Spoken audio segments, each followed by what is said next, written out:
الحمدللہ رب العالمین والصلاۃ والسلام علی سید المرسلین۔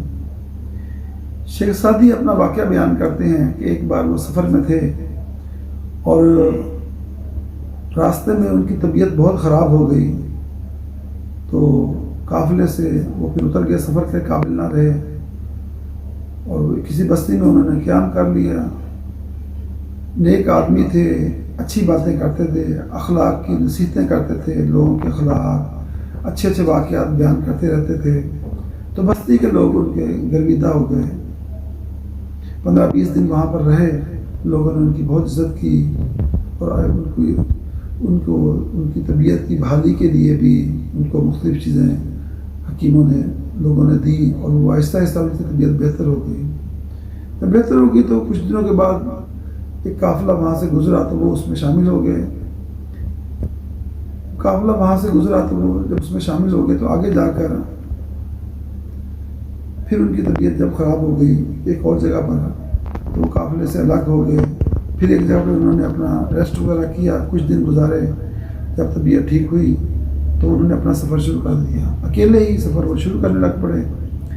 جب تھوڑا سا آگے گئے تھے، ایک منزل چلے تو ایک پہاڑ کے قریب سے گزر رہے تھے، تو وہاں سے اوپر سے کچھ لٹیرے اور ڈاکو نیچے اترے اور انہوں نے شیخ کو گھیر لیا اور کہنے لگے جو کچھ ہے ہمارے حوالے کر دو۔ تو انہوں نے شکل صورت سے بڑے عزت دار لگتے تھے، نیک آدمی لگتے تھے۔ انہوں نے ان سے کہا یہ میری کچھ کتابیں ہیں، یہ میرا ذاتی سفر ہے کچھ، اور یہ چند دینار ہیں، تم ایسا کرو کہ میں تو علم کے لیے اچھے لوگوں سے ملنے کے لیے نکلا ہوا ہوں، یہ جو میرے پیسے ہیں یہ تم رکھ لو اور یہ کتابیں بھی اپنے پاس رکھ لو۔ ایسا کرو کہ یہ اپنے بچوں کو جو علم حاصل کرنا چاہتے ہوں ان کو دے دینا کہ وہ ان کتابوں کو پڑھیں، تو ان کی زندگی سمجھ جائے گی، ان کی دنیا اور آخرت بن جائے گی۔ اور یہ پیسے بھی ان کو دے دینا اور ان سے کہنا کہ اس کو علم کے حصول میں لگا دیں، ان کو ضائع مت کرنا۔ تو جب انہوں نے اس طرح کی باتیں کی تو وہ ڈاکوؤں کے دل نرم ہو گئے۔ انہوں نے ان میں سے چند ڈاکوؤں نے توبہ کر دی، اپنے اس پیشے کو چھوڑ دیا، توبہ کر لی، اور 2 ڈاکو تو تیار ہو گئے کہ ہم شیخ آپ کے ساتھ ہی چلیں گے۔ تو انہوں نے ان کو چھوڑ دیا اور وہ 2 ڈاکو بھی ان کے ساتھ چلنے لگ پڑے تاکہ ہم جدھر شیخ چلتے ہیں ان کی صحبت اختیار کریں، ان کی اچھی باتیں سنیں اور ان کے ساتھ چلیں۔ ان تینوں نے سفر شروع کر دیا۔ ابھی 1-2 منزل ہی چلے تھے کہ راستے میں شدید بارش اور آندھی آ گئی، طوفان آ گیا ایک قسم کا، اور ان کو سفر کرنا مشکل ہو گیا۔ آندھی، طوفان، بارش کی وجہ سے انہوں نے اپنا سفر مختصر کر دیا۔ کسی جگہ کو ڈھونڈنے لگ پڑے کہ کہیں پر تھوڑی دیر رک جائیں جب تک یہ بارش کا طوفان ختم نہ ہو جائے۔ تو ان کو ایک غار نظر آئی، پہاڑ کے نیچے ایک غار سے بنی ہوئی تھی۔ یہ دونوں ڈاکو توبہ کر چکے تھے اور یہ ادھر اس میں چلے گئے۔ جب اس غار میں چلے گئے تو تھوڑی دیر بعد انہوں نے دیکھا کہ ان کا ایک ساتھی جو تھا، شیخ کے ساتھ جو 2 ساتھیوں میں سے ایک تھا نوجوان، وہ چیخنے چلانے لگ پڑا، اس کی حالت غیر ہونے لگ پڑی۔ تو جب انہوں نے اس کو دیکھا تو وہاں پر ایک کالا ناگ تھا، اس کے پیچھے سے گزر رہا تھا۔ تو اس نے ان کو سمجھ لگ گئی کہ اس کالے ناگ نے اس شخص کو ڈس لیا ہے، اور اس کا جسم ایک دم ایسے ہو گیا کہ پھٹنے لگ پڑا، اور اس کے جسم سے ہلکا ہلکا نیلا نیلا پانی نکلنے لگ پڑا، اور وہ اس پر موت کی بیہوشی طاری ہو گئی اور وہ مر گیا۔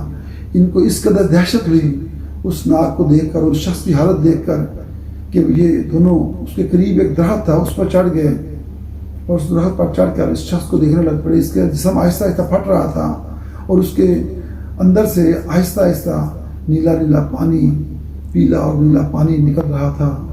پھر ایک دم اس کا پیٹ پھولنے لگ پڑا اور پھولتا پھولتا پھولتا اس کا پیٹ پھٹ گیا اور اس کی لاش کے ٹکڑے ٹکڑے ہو گئے۔ شیخ نے جب یہ دیکھا تو بہت پریشان ہو گئے، دہشت زدہ ہو گئے۔ وہ ساتھی بھی بہت خوف سے، دہشت سے، دونوں ویسے درخت پر چڑھے ہوئے تھے، اور اس دہشت سے، اس شخص کی عجیب و غریب موت سے ان کی حالت غیر ہونے لگ پڑی۔ شیخ نے اس سے پوچھا کیا ساتھی صحیح سے بتاؤ اس شخص کا ماجرا کیا تھا، اس شخص کے ساتھ یہ کیا ہوا، کیوں ہوا، تم تو اس کی زندگی کو جانتے ہو، کیا ہوا تھا، یہ کیوں ہوا ہے؟ تو وہ کہنے لگا شیخ اصل بات یہ ہے کہ یہ شخص اپنے باپ کا بہت نافرمان تھا، یہ شخص غلط کار تھا، بدکاری میں دن رات ڈوبا رہتا تھا. اس شخص کا جو باپ تھا وہ اپنے شہر کا بہت نیک آدمی تھا، شہر کا قاضی تھا. اس نے اپنے باپ کو قتل کر دیا، اس نے اپنے باپ کو مار دیا. اس کو اپنی دولت اس کو نہیں دیتا تھا کہ یہ اپنے غلط کاموں میں، بدکاری میں، برے کاموں میں یہ دولت اڑاتا تھا، تو وہ اس کو منع کرتا تھا. اس نے اس دولت کے حصول کے لیے اپنے باپ کو قتل کر دیا، اور اس کے بعد وہ دولت جو تھی بیکار، غلط، بے حیائی کے برے کاموں میں اڑا دی، فحاشی کے ناجائز کاموں میں اڑا دی، جس کی اور اس کے بعد پھر اس نے ڈاکہ زنی کا، ڈاکوؤں کا پیشہ اختیار کر لیا، چوری کا، ڈاکوؤں کا پیشہ اختیار کر لیا، جس کی وجہ سے میرے خیال میں یہ اس کی حالت پہنچی ہے، یہ اس حالت کو پہنچا ہے. اور ساتھ ہی وہ شخص کہنے لگا مجھے اپنے بارے میں بھی ڈر لگ رہا ہے، میں تو اس سے بھی بڑھ کر ہوں، میرے تو گناہ اس سے بھی بڑھ کر ہیں، میرا پتہ نہیں کیا انجام ہو، مجھے تو ڈر لگ رہا ہے. وہ بھی یہ باتیں کر رہا تھا کہ جس شاخ پر وہ بیٹھا ہوا تھا وہ شاخ ٹوٹی اور وہ نیچے گر پڑا اور اس کی ٹانگیں ٹوٹ گئی. شیخ کہتے ہیں کہ میں بھی نیچے اترا اور وہ شخص درد کی شدت سے جب اس کی ٹانگیں ٹوٹ گئی اور وہ درد کی شدت سے بحال ہو کر بہت چیخنے چلانے لگ پڑا.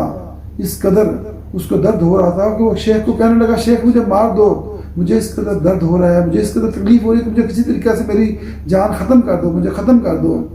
شیخ تک کہتے ہیں کہ وہ اس بیابان میں، اس اجاڑ جگہ پر میں ادھر ادھر گھومنے لگ پڑا. میں دیکھتا ہوں کہ کسی بندے کو دیکھوں، کسی طرف سے میں اس کا کوئی علاج کروں کہ کیسے اس کی حالت بہتر ہو جائے.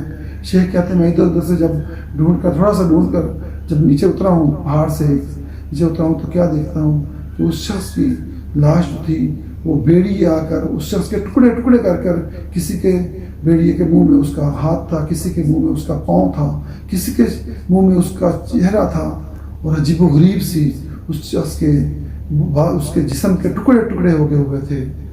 تو شیخ کہتے ہیں کہ اس عجیب و غریب اس کی حالت کو دیکھ کر، اس افداد کو دیکھ کر میں تو پریشان ہو گیا. شیخ کہتے ہیں کہ میری زندگی میں ان دو واقعات ہیں، میری زندگی میں ان دونوں واقعات کا بہت گہرا اثر پڑا کہ ان اشخاص نے کس قدر برا کیا ہوگا. ایک شخص نے اپنے والدین کے ساتھ، اپنے باپ کے ساتھ برا کیا اور اس کا انجام برا ہوا، اور دوسرے شخص نے کس قدر برا کام کیا ہوگا کہ اس کو اللہ رب العالمین نے اس دنیا میں ہی سخت سزا دے دی، جس کی وجہ سے شیخ اپنی ساری زندگی میں ان واقعات سے عبرت حاصل کرتے رہے. اللہ تعالیٰ ہمیں اپنے والدین کی خدمت کرنے کی توفیق دے اور کوئی ایسا کام نہ کرنے کی توفیق دے جس سے ہمارے والدین کو دکھ یا تکلیف پہنچے. آمین.